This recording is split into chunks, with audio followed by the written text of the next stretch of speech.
Hey everyone, welcome back to Corporate Decoder. Today we're diving into Septerna Inc.'s latest filing. Get ready because it involves votes, directors and a public accounting firm. It's a bit like a corporate election but hopefully less drama than the real ones. In short, Septerna held their annual meeting where shareholders voted on who gets to be on the board of directors and which accounting firm gets to keep their books in order. Sounds thrilling, right? Actually, these votes can tell us a lot about the direction a company is heading and what the owners think about it. Before we start, if you appreciate getting straight insights from corporate documents, make sure you're subscribed. We also have a Discord community linked in the description below where you will get access to the latest company news and stock analysis. Alright, let's jump into the details. This filing is an 8K, which is like a snapshot of important events that a company needs to tell the Securities and Exchange Commission, or SEC, about. In this case, it's all about their annual meeting held in June of 2025. First off, the meeting was virtual or online only, which is how they decided to run the meeting. This means you could attend from your couch. During the meeting, they discussed proposals from the company.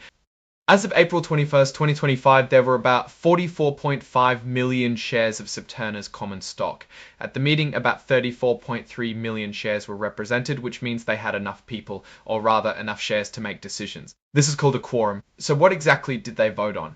There were two key items or proposals. First, they voted to elect 2 people to the company's board of directors. These are the people who help steer the company, make big decisions, and generally try to keep things on track. Second, they voted to approve Ernst & Young LLP as their public accounting firm. These are the folks who keep track of Septerna's money. Let's look at who got elected. The shareholders elected Abraham Bassan and Alan Ezekowitz as Class I directors. They will serve for 3 years until the annual meeting in 2028. Here's where the vote numbers come in. For Abraham Bassan, about 29.3 million votes were cast in favour, while about 3.3 million were withheld. For Alan Ezekowitz, there were about 29.2 million votes for him. Then there was over 1.6 million broker non-votes. What are withheld votes and broker non-votes? When shareholders feel unsure about a candidate, they may withhold their vote. It's a formal way of saying no confidence without actively voting against them. Broker non-votes are votes that brokers or banks holding shares for clients don't vote on specific proposals, but instead make a decision to not vote.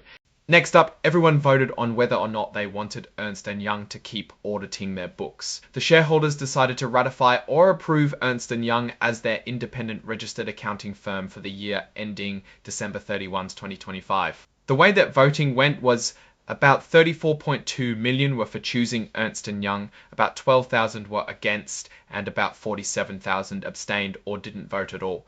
Now that's a pretty overwhelming endorsement of Ernst & Young to keep doing their jobs. The report was signed off on June 18th, 2025 by Jeffrey Feiner, Septerna's President and Chief Executive Officer. Now let's zoom out for a second to understand what this all might mean for Septerna going forward.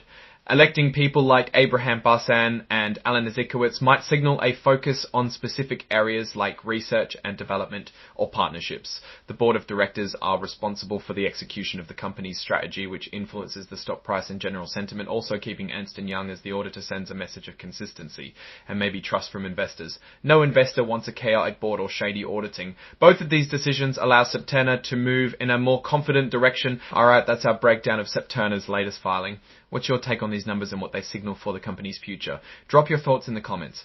If this analysis was valuable, hitting that like button really helps, and subscribe for more deep dives. Don't forget to check out the Discord in the description. Thanks for watching. See you next time.